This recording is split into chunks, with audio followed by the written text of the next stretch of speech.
Welcome back to the Transform Your Mind to Transform Your Life, the podcast. This is Life Coach Rennie Young, and you are listening to 5-Minute Fridays with Coach Myrna. Today, I want to talk on the topic, how to conquer the 5 most common causes of failure. Most of us are an autopilot. Science says that 95% of humans operate on the subconscious level, and only 5% of us are aware and conscious of our daily actions. One of the reasons that coaching is so successful is that it always allows you to know thyself a little better than revealing your blind spots or areas of unconscious patterns. Failure leaves clues, and a coach can help you recognize your failure symptoms. Most of us are unable to clearly state our abilities. We either overestimate them or we underestimate them. Sometimes we become complacent. We allow them to decay. And occasionally, we don't even know that they exist. It's important to recognize your failure symptoms so that when the pattern keeps repeating itself, then you are able to interrupt it. Clarity is so important in order for you to succeed in life. So today I want to talk about the 5 most common causes of failure. The first one we're going to touch on is blame. It is actually the most common of all the failure symptoms is when we blame others. Why? Because victims have no power. And when you blame someone for your life, means that you're giving your power away. When we blame others, we're saying that you have the power over me. It is said, and this is funny, the difference between witchcraft and medicine is that that in witchcraft, when a man is sick, witchcrafts ask, what made him sick? Who did this to me? And in medicine, they ask, what did this to me? When we blame others for failures, we do not recognize that no one has the power to make us fail. We must accept responsibility for our part and learn from it. That's the important part. Learn from everything because life is a lesson. This is life school, okay? The second cause of failure is the tendency to blame ourselves. We tell ourselves things like, why was I such a fool? What an easy mark I am. Why do I always put my foot in my mouth, etc., etc.?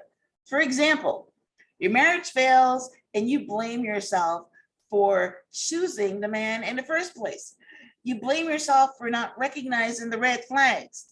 Instead of blaming yourself, you should tell yourself that you did the best with the information you had at the time, and that it takes 2 to make a marriage work. Blaming yourself plants deep feelings of inferiority and insecurity, which will later strike up like weeds to dominate the garden of your mind. Excessive self-blame opens the door to guilt. Self-blame also closes the door to self-development. So don't do it. The third case of failure I want to talk about is having no goals. Dr. William Menninger says, a fellow must know where he wants to go if he's going to get anywhere, right? No goal is bad enough, but low goals are worse. You know, it's like having the goal to be the top player in video games. Come on, like, why is that important? All right, so, and the crazy thing about it is that if we have no goals, we can never be happy, because happiness is the pursuit of a goal or purpose. If you have no goals, then unfortunately, you are a failure. The fourth most common cause of failure is choosing the wrong goal. Imagine, let's say you have a goal to become a social worker. You graduate with your bachelor's degree and your master's degree, and then you work 20 years as a social worker, and then you get to your 50s and decide that, you know what, I would much rather be a politician because I would like to be able to change policies and make my city or my town a better place. But guess what? Can't make decisions in your 50s, right? So you have, like they said, lean your ladder up against the wrong wall. After reaching your fifth or sixth decade, it is too late to turn back. That is why it's a good idea to understand your passions and listen to your heart to determine the direction you should go. A lot of people choose their careers based on, the guidance counselor saying this career will make the most money, or this career is what is going to be, everybody's going to want. And that's how you choose your career. And then you're unhappy all your life because it doesn't fulfill you. It doesn't stimulate you. So make sure that you pick the right career.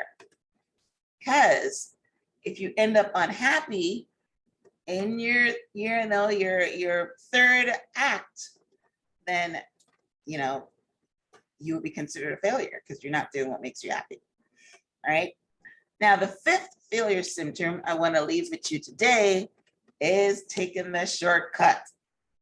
An electric current will follow the line of least resistance, but a bulb only glows because there is resistance.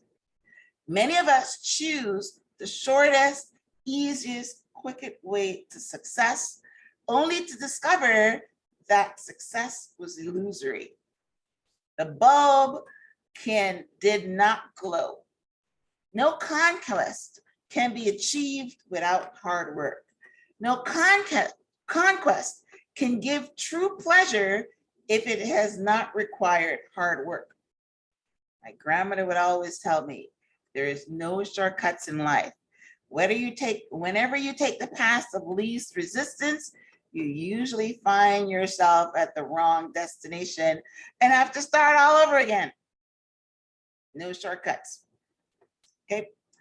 All right. So these are the 5 most common causes of failure. There's more, but these are ones that I want to leave you with today. If you become conscious of them, then you can recognize them when they show up and make better choices. So let's do a brief review. Never blame anyone for your life. You and only you are in control. Never blame yourself. We were not given a manual at birth. We do as best as we can with the information we have. Happiness is working towards a goal. Set goals and work towards them. Check in with yourself throughout your life to see if you're getting any fulfillment from your career so you wouldn't get to your 50s and find out that you chose the wrong path. Finally, don't take the shortcut. They rarely get you there any faster.